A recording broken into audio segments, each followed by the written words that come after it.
Абылай ханның 310 жылдығына орай «Великий хан земли казахской» атты онлайн форматындағы іс-шара. Абылай хан қазақ тарихының аса күрделі, ел тағдыры қиын қыстау күй кешкен 18 ғасырда өмір сүрді. Қазақ хандығының бұрынғы шекарасын қалпына келтіріп, елдің саяси-экономикалық дамуына өзгерістер енгізген мемлекеттік қайраткер. Шын есімі Әбілмансұр Уәлиұлы. Лапақ аты Сабалақ. Әкесі орта жүздің сұлтаны, атасы Түркістан қаласының билеушісі. 13 жасында жетім қалып, әкесімен ағайындас орта жүз ханы Әбілмәмбетті паналады. 15 жасынан жоңғар шапқыншылығына қарсы күреске қатысқан.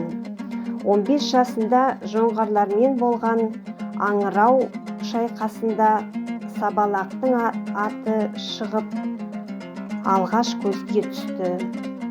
1731 жылы Қанжығалы Бөгенбай бастаған жоңғарға қарсы соғыста жекпе-жек шайқаста 20 жасар Сабалақ атасының есімімен Абылай деп жоңғар шарышпен шойқасып жеңіске жетеді. Осы оқиғадан кейін Абылай аты бүкіл елге тарап, даңқы шығады. Жоңғарларға қарсы Абылай жол бастап барып, жеңіспен елге оралып, сұлтандық дәрежені алады. 1741 жылы тұтқындалады. 43 жылы тұтқыннан босаған Абылай жоңғар феодалдарымен күресті одан әрі өрістетті. Елдің тыныштығын, жердің бірлігін қамтамасыз етуді мақсат етті. Ресейге арқа сүйеді.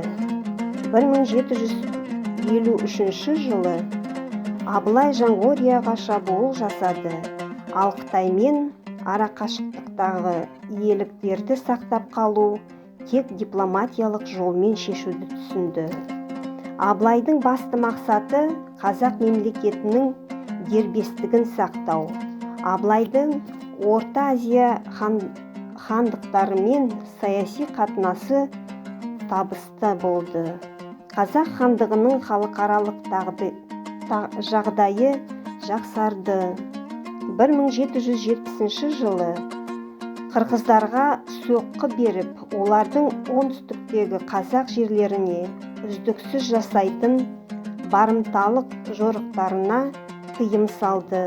Мұның өзі Абылайды халықаралық деңгейдегі ірі саясаткер және қолбасшы ретінде көрші аймақтарға да әйгілі етті. 1778 жылы Екатерина II Абылайды тек орта жүзінің ханы етіп бекітті. Ісі жүзінде тәуелсіздігін сақтап қалған, билігіне және шаруашылыққа, сауда қатынасына өзгерістер енгізді. Мәдениетті дамытуға үлес қосты. Домбырада шебер орындап, бірнеше күйлер шығарған. 1781 жылы Абылай хан дүние салды. Ол Түркістандағы Ахмет Яссауи кеңесінде жерленді.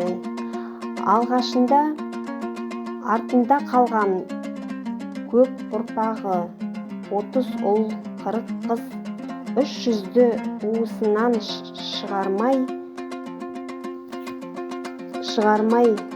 билеуге тырысқанмен, оның құрған мемлекеті өзі өлгеннен кейін әлсірей бастады.